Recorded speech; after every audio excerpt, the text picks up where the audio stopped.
Good morning, Wildcats. Today is May 14th, 2025, and we're just a couple of weeks away from the end of this school year. My name is Augie Martinez, and I'm your anchor today. The United Choirs of Brea hosted the spring show a couple of weeks ago. Let's have a look at a quick recap. The choir students of BOHS had concerts on May 1st, 2nd, and 3rd.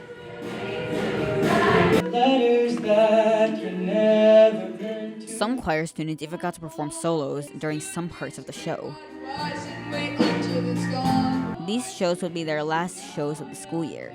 Brady and I interviewed the choir teacher and some of the choir students. I'm really excited for this choir show. It's our last one of the year, and it's always really exciting for the seniors to have their last hurrah and get to perform on stage.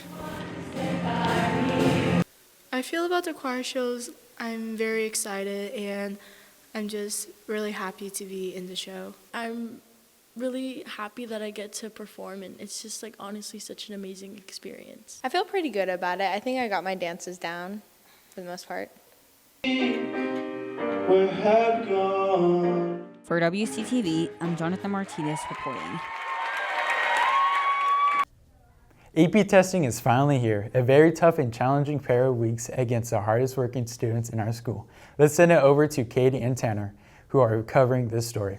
AP testing has been going on for the past 8 days. Students are challenged with very difficult tests, which is done to show what the students have learned throughout the year. Some of my students have been working 100% every day, really hard, and they've done a great job. And other students could have probably pushed a little bit more. One of the APs I'm in is AP Stats. What are you doing to prepare for your AP test? Studying a lot, notes, AP Classroom, practice tests, just anything for that 5. My students work really hard. Unfortunately, there's a lot of content that's on the APUSH exam, so we have a lot of heavy lifting in here up until today. They actually took their exam today on May 9th. Sometimes they try harder than I imagine. Some people, they even look for online information, for example, like a podcasting, so they listen to Chinese. WCTV, this is Kay Keller reporting. Drama 1 and 2 have done it again with their newest play, Romeo and Juliet, which took place on May 8th and 9th. This play showed the tragic love story of Romeo and Juliet. Let's go see how they did.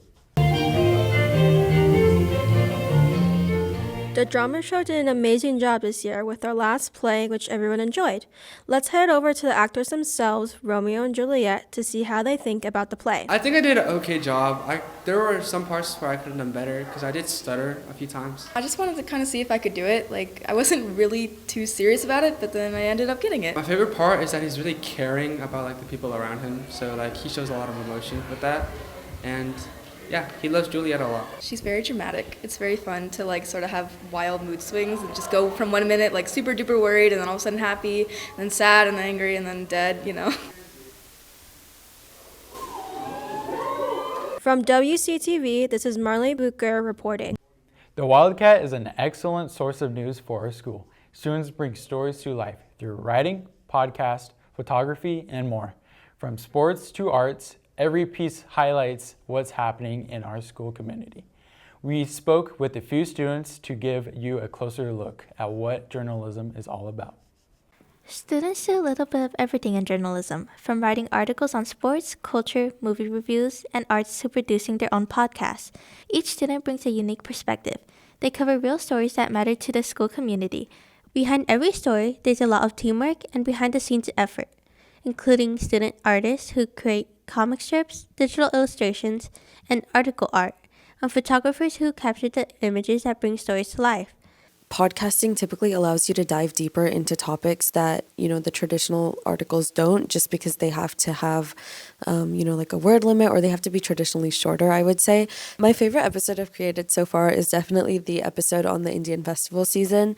It's not often that I get to see my culture being portrayed. I'm your host, Sahana Mehta, and today we'll be exploring the Indian festival season. I've written about some really cool and unique people this year, but I'd have to say my favorite article that I've written is probably the just coworkers one about Mr. Might and Mr. Shad. I had a lot of fun writing that. It was fun to work with them and their students. I'm working on an article about how schools don't educate children enough on menstrual health and how that's like a really big problem for women. Their hard work has even been recognized nationally, earning honors like Best of SNO for outstanding student journalism.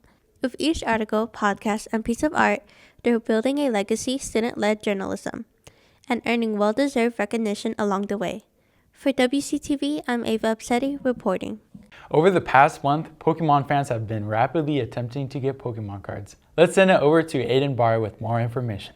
From scalpers buying all the product to Pokemon fans fighting at Pokemon vending machines, it has become very difficult to come by any new products of the Pokemon trading card game, but people still hunt for cards of their favorite Pokemon. Reverse. Oh my god! The reason for this sudden spike of popularity is a set called Prismatic Evolutions, which contained the fan favorite evolution Pokemon. It also introduced God Packs, which are a rare occurrence where you can get each of the evolution's special illustration rares in one pack. Oh my god! Oh my god! Some of these cards are worth thousands of dollars, so people are going crazy trying to get their hands on those cards. Lately, there's been like a lot of new collectors coming into the hobby. Mostly that's from Pokemon Pocket and like a lot of people just wanting to get into like more collecting overall. It's been hard to like stock our shelves in general. Hopefully with the new set coming out, Destined Rivals, it will be more accessible to get into the Pokemon trading card game. For WCTV, I'm Aiden Barr reporting. Thank you for joining us again, Wildcats. We hope you enjoyed our show this week. Once again, I'm Augie Martinez. We'll see you next week for our last show of the year.